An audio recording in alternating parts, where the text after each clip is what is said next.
Hello, everyone, and thank you for joining us for another episode of the Financial Commute. I'm your host, Chris Galeski, joined by Wealth Advisor Jon Wingent. Jon, thank you for joining us. Thanks, Chris. Good to be here again.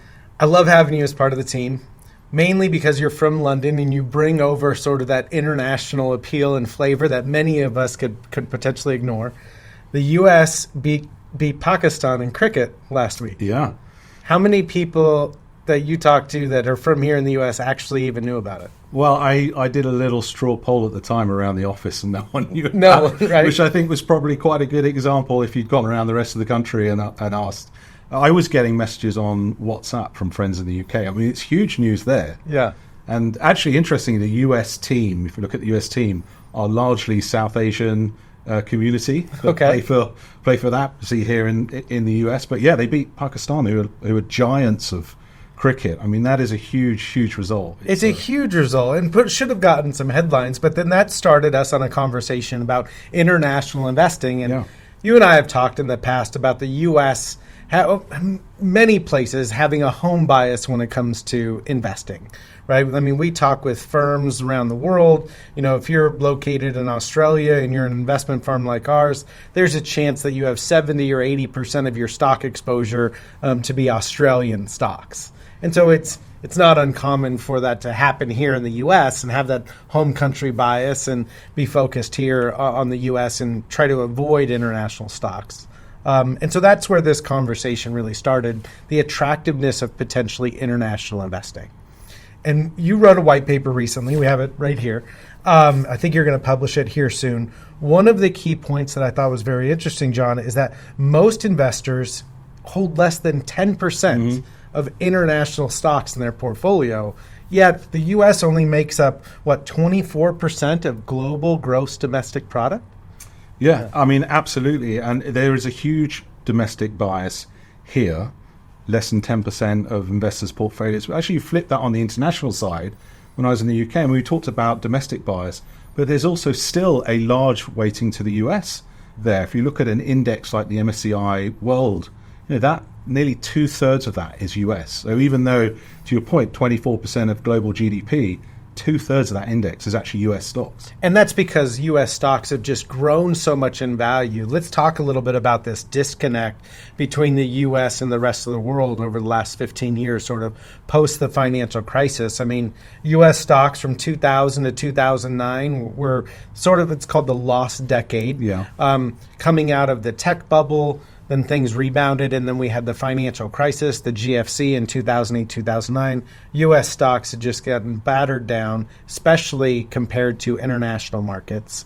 And then since then, it's just been sort of all U.S., right? I mean, it has. If you go back to those depths of the credit crisis, or just coming out of that, the S&P 500 at that time was about 700 points. I mean, look where it is today, over 5,000. The US really rebounded a lot stronger than the rest of the world there. It led with things like fiscal and monetary stimulus. And you mean money printing? Well, money printing, yeah. But you saw this expansionary period from 2009 to 2019 in the US, which was the largest expansionary period in history. And it really led it. So if you were invested in the US, you're looking at about 15% versus 7% internationally over that time. So for such a long period of time, it feels like it's the only game in town. So naturally, international investing can get overlooked. And we're not calling an end to U.S. investing going forward. It just you've got some counterpoints as to why international is really attractive right now. Let's talk a little bit about that. I think there's really two key things from the U.S. why you might consider international investing or increasing your exposure, because it's sub 10% right now. One is valuations. US is expensive right now compared to European valuations, for example. So if we looked at a standard valuation measure the price earnings ratio, so you look at the price versus the earnings of a company, that runs at about 20 times on average on the S&P 500 here in the US. You compare that worldwide to on average 13 times. So in short, international stocks are cheaper than the US. Yeah. So that's one on valuations. The second thing is dividends. So dividends in internationally are about double that of what they are here in the US. It runs at about 3% on average, a dividend from a US stock. So again, if you're an income-seeking investors, which actually for a long period of time, stocks were the go-to place for seeking income from dividends when interest rates weren't where they are now. They're virtually zero. And look, I'm glad that you brought up dividends, because it's normal for stocks to, have it be in a trading range for a period of time. A couple years, 4 or 5 years, even, there have been decades where stocks, both US and international, have been flat. But because you're collecting a dividend over time, you're getting a decent return. So, dividends account for a large amount of long-term performance. And so getting double the dividend yield in international stocks versus the U.S., that is a very attractive point. Yeah, absolutely. It's that compounding effect. Yeah. Now, you also mentioned Japan. Japan, it's one of those very interesting things. I mean, you look at Japan, they're a powerhouse when it comes to technology and business. Their markets have struggled for, 34 years, getting back to the highs of the late 80s. But they're making some big changes. And in yen terms, you mentioned that this is probably the best performing market so far for the year. Yeah, in yen terms it is. Yeah, dollar adjusted, US is still leading the way. But that's an interesting point to make, because the yen being weaker at the moment, I mean, that's not necessarily something that will structurally last. So you can get in there cheaper. You can get into a market cheaper that has, in local terms, been the best performing market this year to date. So there's a lot going for Japan right now. Yeah. And it's off the back of actually quite a lot of changes over the years. This really, you could go back to 2012 when Shinzo Abe came in as prime minister, and it was called Abenomics at the time. He had the 3-arrow approach, so he was looking at fiscal, monetary and reform, and that's really come to bear actually more recently. So we're seeing that in Japan right now. Yeah, reform's a huge part. That's something that, political leaders or people that are in charge will talk about, but it takes a while to get implemented. It's not something that you can just flip the switch right away. It doesn't, it doesn't happen overnight. These things are multi-decade things. So going back to 2012, we're just over 10 years beyond that.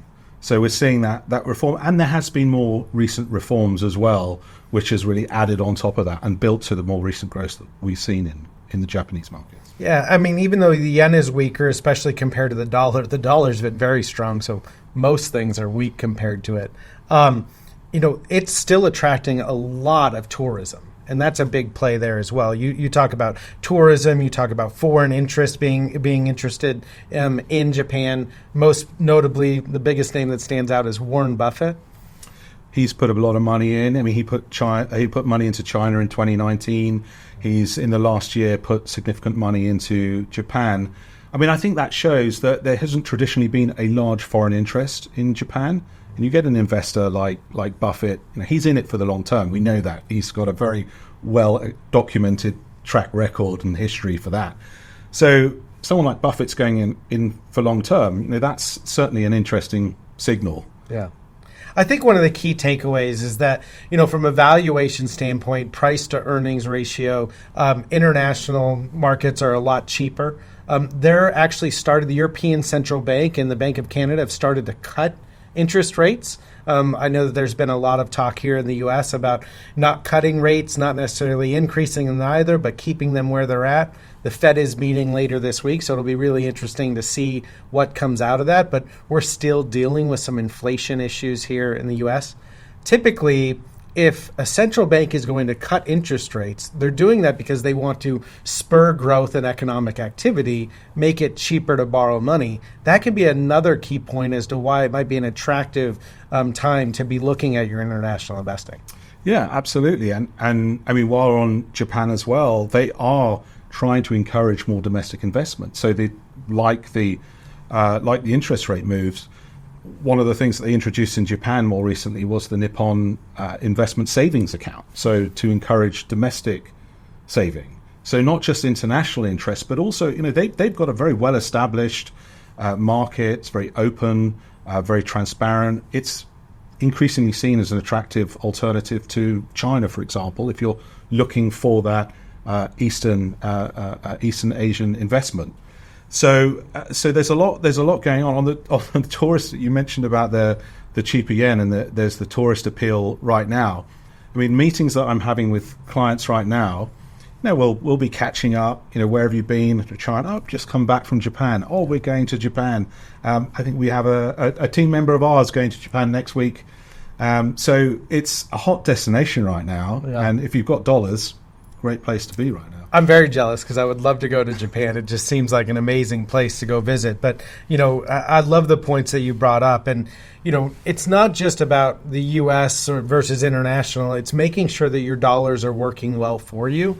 I mean, even you take developed international out of the equation, emerging markets, there's some attractiveness between markets like Brazil and India and Vietnam. I mean, they are poised for growth because now they've got more favorable fiscal policies in place for themselves, not compared to the U.S. or others, but for themselves.